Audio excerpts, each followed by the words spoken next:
Salut, pour ce nouvel épisode de Pyrénées Info Libre, nous sommes partis à Pau, dans les Pyrénées-Atlantiques, pour rencontrer Solal pour le collectif Pyrénées Vivantes pour une journée de mobilisation pour défendre la forêt des Pyrénées. Vous allez sûrement reconnaître beaucoup de militants qui se battent aussi pour la forêt avec lui. Solal, on va t'écouter ce que tu as à nous dire. Tous unis, nous sommes un. Nous pouvons, nous voulons.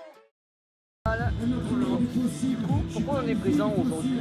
Qu'est-ce qui se passe à Pau Alors, à Pau, pas mal de choses. Enfin, c'est la ville du Premier ministre, c'est une ville du Béarn, dans le sud-ouest, où il y a plusieurs projets qui sont problématiques pour la forêt. Et donc, ce qui se passe à Pau aujourd'hui, c'est une mobilisation pour la défense des forêts vivantes. Donc, c'est un point d'orgue parmi d'autres. C'est une lutte qui dure déjà depuis plusieurs années et qui va encore durer longtemps. On se mobilise contre deux gros projets, donc Eco à Lâche, qui est porté par la PME Les Énergies, et Biochar à Gerlin. Deux projets parmi malheureusement beaucoup d'autres qui s'attaquent à la forêt, mais qui sont particulièrement problématiques en termes d'ampleur, en termes de produits derrière qui sont vraiment très utiles. Donc on focalise la lutte du collectif Forêts Vivantes Pyrénées contre ces deux projets actuellement.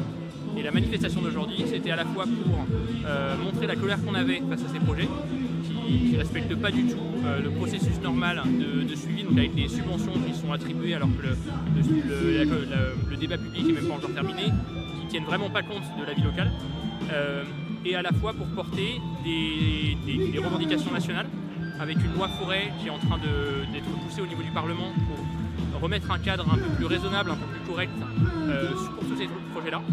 C'est pour ça que c'est le collectif Forêts Vivantes Pyrénées qui a organisé ça aujourd'hui, mais qui a été soutenu et qui l'a fait en cohésion avec d'autres collectifs nationaux qui nous ont rejoints de toute la France, que ce soit le GNSA, on a eu Thomas Braille qui était là, avec Canopé, avec Forêts Vivantes. Donc on a tout un tas de collectifs qui se rassemblent ici aujourd'hui pour dire qu'il faut changer la manière dont on gère la forêt et qu'on arrête de la voir uniquement comme une ressource.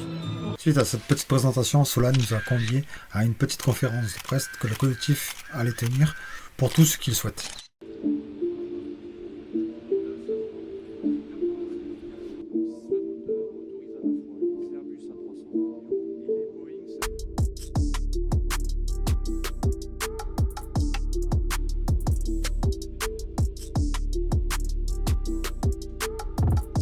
On va tripler notre effort. Et donc, le gouvernement va s'engager sur la période 2024 jusqu'à 2030 à tripler notre effort. Et donc, on va monter à 300 millions d'euros par an chaque année pour précisément faire plus.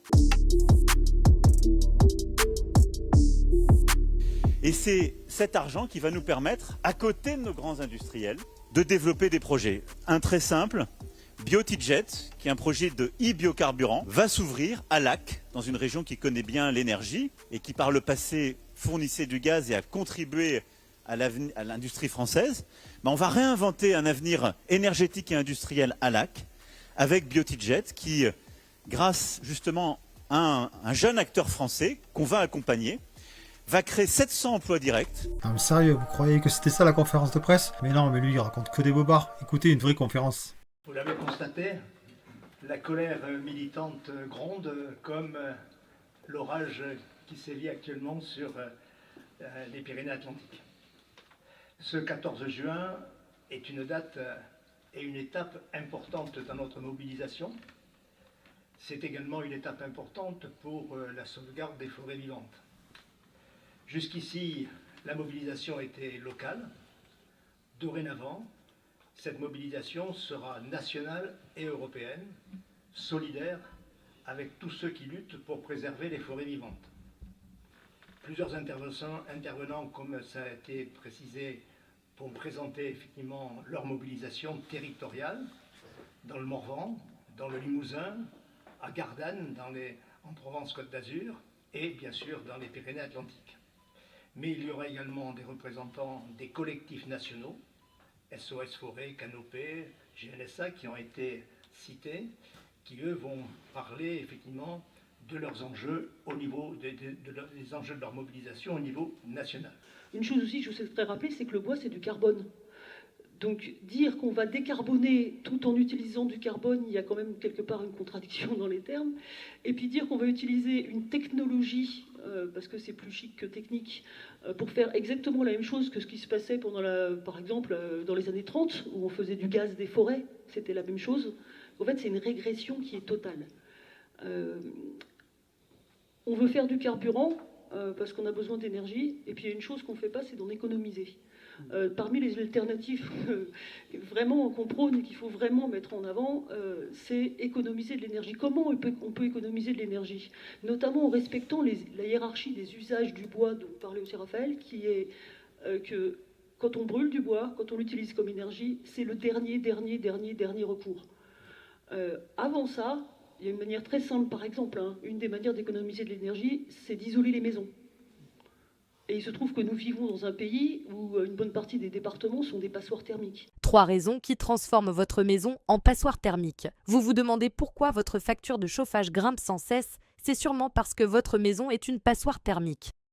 1. Isolation défaillante. Vos murs, fenêtres ou toits ne sont pas assez isolés. Eh bien, l'air chaud s'échappe et l'air froid s'invite. Résultat, vous chauffez pour rien.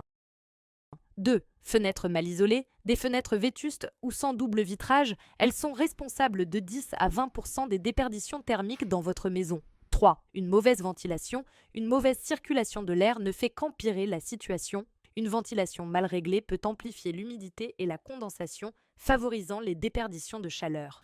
Je trouve un petit peu regrettable aujourd'hui qu'en 2025, alors qu'on annonce bien évidemment un cataclysme qui nous pend au nez si on ne fait rien aujourd'hui par rapport à la problématique des forêts, on voit toujours que l'État pousse des projets qui, à mon sens, n'en ont pas.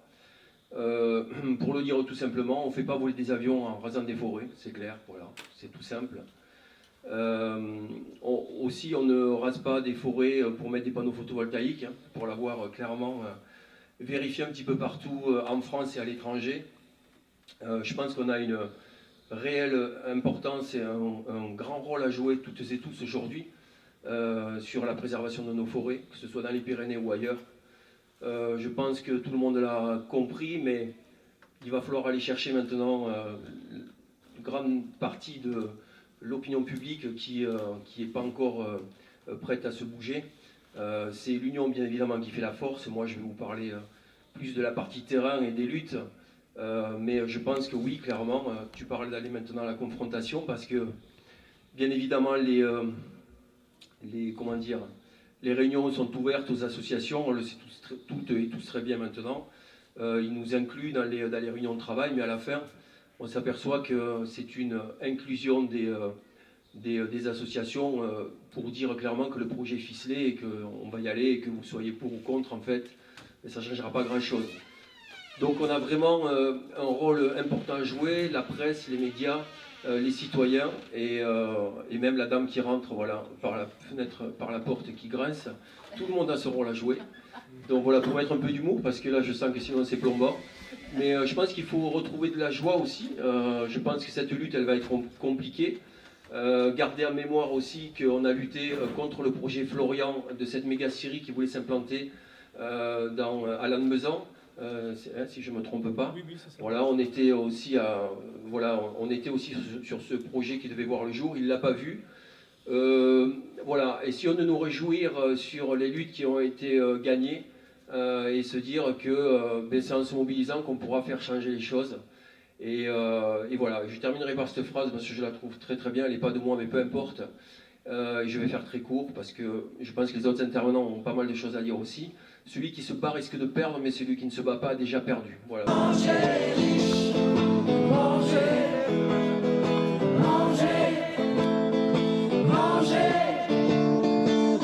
les riches, manger. Bon appétit, bien sûr.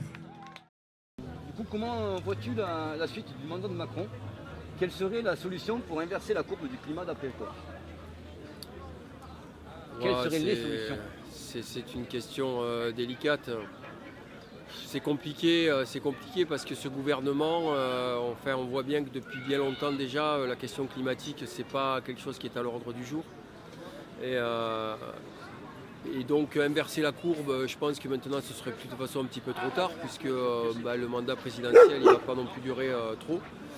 Il va commencer à s'arrêter, mais c'est surtout quelle va être la relève, quelles vont être les propositions que vont nous faire les futures personnes qui vont vouloir se présenter à la présidentielle. C'est surtout ça la question qu'il faut se poser.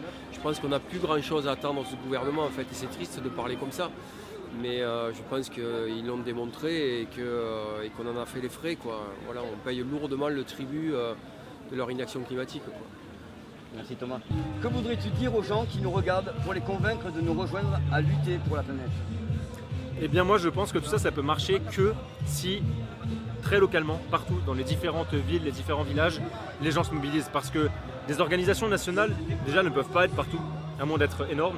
Et surtout, si cette information-là est descendante, si c'est des organisations nationales qui s'emparent pour les gens des questions, ça ne pourra pas fonctionner parce que les gens ne se sentiront pas dedans, pas investis. Il faut que ça provienne de partout.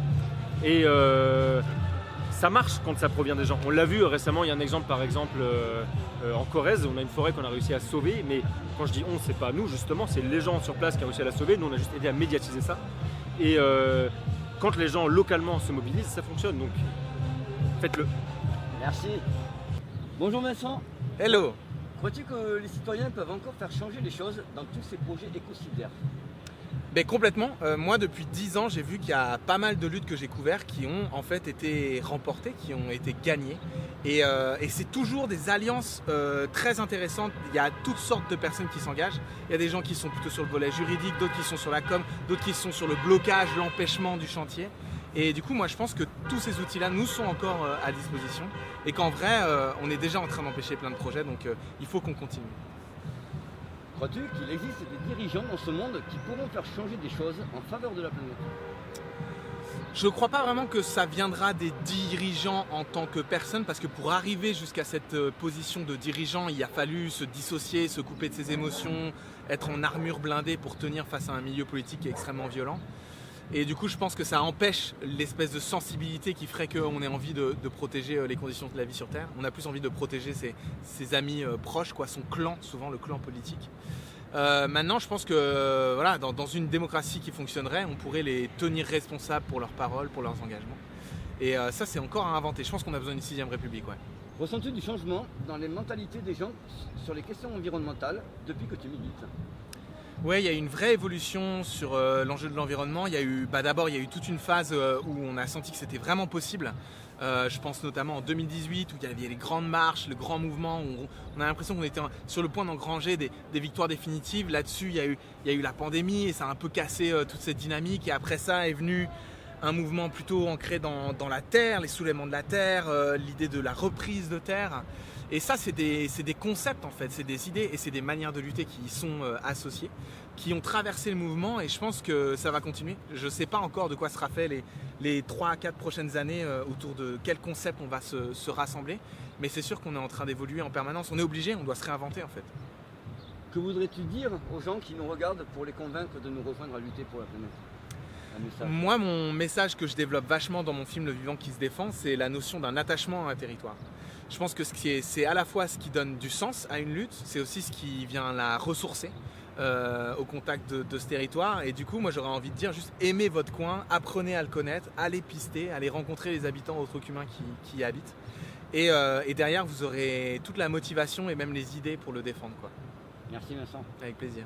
On va faire une question de fin quand même, qu'on mettra ensuite. Que voudrais-tu dire aux gens qui nous regardent pour les convaincre de nous rejoindre à lutter pour la planète? Si on perd la forêt, on perd tout. La forêt, ça fait partie des éléments, comme d'autres, ça fait partie des piliers, où si on se rate, si on n'arrête pas des projets qui sont complètement pas compatibles avec le fait de garder une forêt viable, on aura perdu tout court. Donc à un moment donné, il faut savoir se mobiliser juste pour pouvoir s'assurer un futur. C'est le genre de branche qu'on peut pas scier. Si on la scie, notre avenir y tombe. Donc on se bat contre ces projets-là parce qu'ils sont structurants, parce qu'ils vont déterminer la manière dont on gère la forêt. On se bat pour cette loi parce que là aussi, elle peut changer l'approche qu'on a vis-à-vis de la forêt. Donc on appelle tout le monde à nous rejoindre. Non seulement sur les prochaines actions, mais sur le long terme. C'est quelque chose où malheureusement, ça va être un combat qui ne va pas s'arrêter tout de suite. Il y a des victoires en local, je sais que ça peut être parfois déprimant, notamment de voir les revers récents qu'il y a pu avoir au niveau législatif. C'est des combats qui sont importants et c'est des combats où en local il y a des victoires. Donc on sait qu'on peut gagner contre des projets, on sait qu'il y a des lois qui peuvent changer, il y a d'autres pays où ça a évolué, donc on compte bien les faire évoluer en France et pour ça on a besoin des gens, on a besoin qu'ils se mobilisent. Merci.